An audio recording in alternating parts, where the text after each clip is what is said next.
Hello दोस्तों, क्या हाल है आप सभी के। तो भाई एसएससी सिलेक्शन पोस्ट फेज़ 14 के नोटिफिकेशन कल आपका रिलीज़ कर दिया गया है और उसकी वीडियो मैंने आपको कल बना के दे दी थी, पूरी डिटेल वीडियो की आपको किस तरह से क्या क्या एलिजिबिलिटी होनी चाहिए, किस तरह से।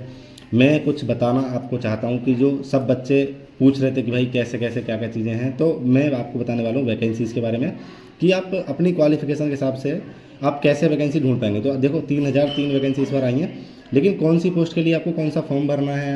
आपने 10th करी है, 12th करी है, ग्रेजुएशन में है, तो आपको कौन सी पोस्ट कैसे फिल करनी है और आपको उसकी एलिजिबिलिटी कैसे चेक करनी है, वो बताने के लिए मैं आपको इस वीडियो के माध्यम से सारी बातें बताता हूँ।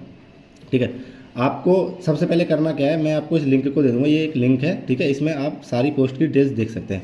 इस लिंक पे मैं आपको बताता हूँ देखो कैसे करना है। इस लिंक पे आप आगे, इस लिंक पे आने के बाद में इस तरह का इंटरफेस खुल जाएगा। ये इस इंटरफेस में आपको यहाँ पे सिलेक्ट करना है एग्जामिनेशन।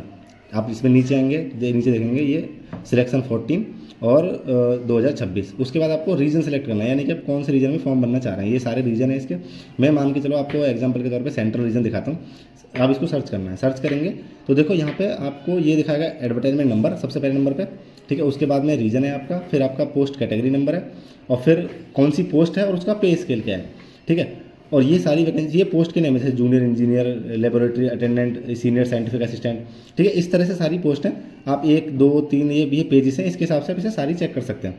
आपको देखना कैसे, मान लो आपको जूनियर इंजीनियर का फॉर्म भरना है सीआर रीजन में, ठीक है, जो कि लेवल 6 की नौकरी है। अब आपको इस पर एक्शन वाले बटन पर क्लिक करना है। यहाँ पे इस वाले बटन पर आप यहाँ क्लिक करेंगे तो आप देख पाएंगे इसकी पोस्ट कोड और इसके बारे में।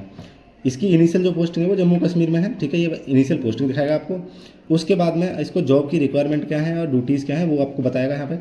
उसका लेवल का, एग्जामिनेशन का लेवल क्या है, आपको 10+2 चाहिए जैसे। ठीक है, और 3 साल का आपको डिप्लोमा चाहिए मैकेनिकल, इलेक्ट्रिकल या फिर रेफ्रिजरेटर या सैनिटरी में। ठीक है, ये मतलब ये क्वालिफिकेशन है इसकी जो एजुकेशन है। और इसका डिपार्टमेंट कौन सा, आपको टेक्सटाइल मिनिस्ट्री में बनाएंगे, मतलब टेक्सटाइल मिनिस्ट्री आपकी रहेगी। और ये ऑफिस का जो नेम वो सेंट्रल सिल्क बोर्ड है। ठीक है, ये इसका पे लेवल है कि कितना पे लेवल है इस नौकरी का, ये लेवल 6 की नौकरी है। ठीक है भाई, इसमें एज लिमिट है और classification group B non gazetted post है और मेल फीमेल ट्रांसजेंडर सबके लिए ये एप्लीकेबल है। इसमें वैकेंसीज़ का डेटा आपके पास ये है कि इसमें कितनी वैकेंसी है। जनरल की 2 वैकेंसी है सिर्फ, टोटल 2 ही वैकेंसी है इसमें। आप जैसे ही नीचे नीचे बढ़ते रहेंगे तो ये सारी चीज़ें देख पाएंगे। ठीक है भाई, आपको इसे डाउनलोड किया, रिसर्च असिस्टेंट की, स्टोर अकाउंटेंट की, आप इसमें अलग अलग जोन वाइज वैकेंसी देख सकते हैं। किसी को ईस्टर्न रीजन भरना है, किसी को भाई भरना है ये आपका कर्नाटक केरल रीजन में, तो उसी तरह से सारी पोस्टें हैं। आप कौन सी पोस्ट के लिए एलिजिबल हैं, आपको करना क्या है कि जब आप किस पोस्ट के लिए आप एलिजिबल हैं उसके लिए आप क्या करेंगे कि जिस पोस्ट के लिए आप एलिजिबल हैं आप उसे लिख के रख लेंगे, आप उसका नोट बना लेंगे, आप उसे नोट करके रख लेंगे कि मान लो आप किसी पोस्ट के लिए एलिजिबल हैं तो उस आपका आप पोस्ट कोड लिख लो। ठीक है भाई, पोस्ट कोड लिख लो, क्योंकि आप अगर 3 पोस्ट के लिए एलिजिबल हैं तो आप 3 पोस्ट भी भर सकते हैं, 3 पोस्ट का फॉर्म भर सकते हैं। 4 के लिए 4 भर सकते हैं, आप 10 के लिए तो आप 10 पोस्ट का फॉर्म भी भर सकते हैं। ठीक है भाई, 10 पोस्ट भी भर सकते हैं आप, बस आपकी एलिजिबिलिटी होनी चाहिए उस पोस्ट के लिए। ठीक है भाई, ये जो लिंक है मैं अपने टेलीग्राम चैनल पर इसका लिंक मैं डाल दूंगा, आप वहाँ से इसे देख लेना।